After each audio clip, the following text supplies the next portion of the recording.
Petrol जी वधंदड़ क़ीमतुनि सबबि अवाम हिन वक़्तु मुश्किलातुनि जो शिकार आहे। अवाम जो चवणु आहे त पेट्रोल जी क़ीमतुनि में इज़ाफ़े सबबि महांगाई में भी इज़ाफ़ो थी रहियो आहे, जंहिं सबबि अवाम खे काफ़ी मुश्किलातूं पेश अची रहियूं आहिनि। अचो त इन हवाले सां वधीक अवाम सां ॻाल्हि ॿोल था करियूं त उन्हनि जो छा चवणु आहे।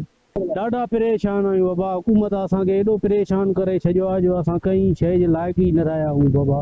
हे हाणे 150 रुपए जो पेट्रोल आहे, घर ते हेठि हिकिड़ो पंध जो आहे, पोइ बि असां वॾा परेशान आहियूं। छा रोज़ी कयूं, छा कमायूं, ॾाढा परेशान आहियूं असां। हुकूमत जेको आहे अवाम खे परेशान करे छॾियो आहे ऐं 200 रुपया पेट्रोल वधाइनि था, 20 रुपया 30 रुपया घटि करनि था।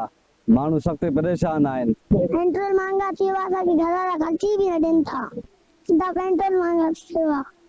आपको पता है जब भी पेट्रोल बढ़ता है तो अशिया महंगी हो जाती है, ठीक है। अब ट्रांसपोर्ट महंगी हो गई है, बच्चों के खर्चे महंगे हो गए, हर चीज बढ़ती है। आपको पता है जहाँ जंग चल रही है वहाँ पर पेट्रोल सस्ता और हमारे मुल्क में महंगा करते हैं। मुझे समझ में नहीं आ रही गवर्नमेंट करना क्या चाह रही है। मैं यही अपील करूंगा गवर्नमेंट से, खुदा का वास्ता आवाम को जीने दें। आप लोग, आवाम बहुत परेशान है, लोग रोजाना खुदकुशियां कर रहे हैं। आप यकीन करेंगे, आप हम आवाम पर रहम करें। और ट्रांसपोर्ट इतनी महंगी हो गई है, बच्चे ना स्कूल जा पा रहे हैं ना कहीं जा पा रहे हैं। इसलिए मैं अपील करूंगा गवर्नमेंट से, प्लीज आवाम के साथ सही चला जाए। जी आवाम जी ॻाल्हि ॿुधी उन्हनि जो चवणु आहे त पेट्रोल जी क़ीमतुनि में इज़ाफ़े सबबि महांगाई में भी इज़ाफ़ो थी वियो आहे, जंहिं सबबि खाइण पीअण जूं शयूं भी तमामु महांगियूं थी वियूं आहिनि। कैमरामैन टीम सां गॾु फज़लुर रहमान भुट्टो, धरती टीवी न्यूज़, सख।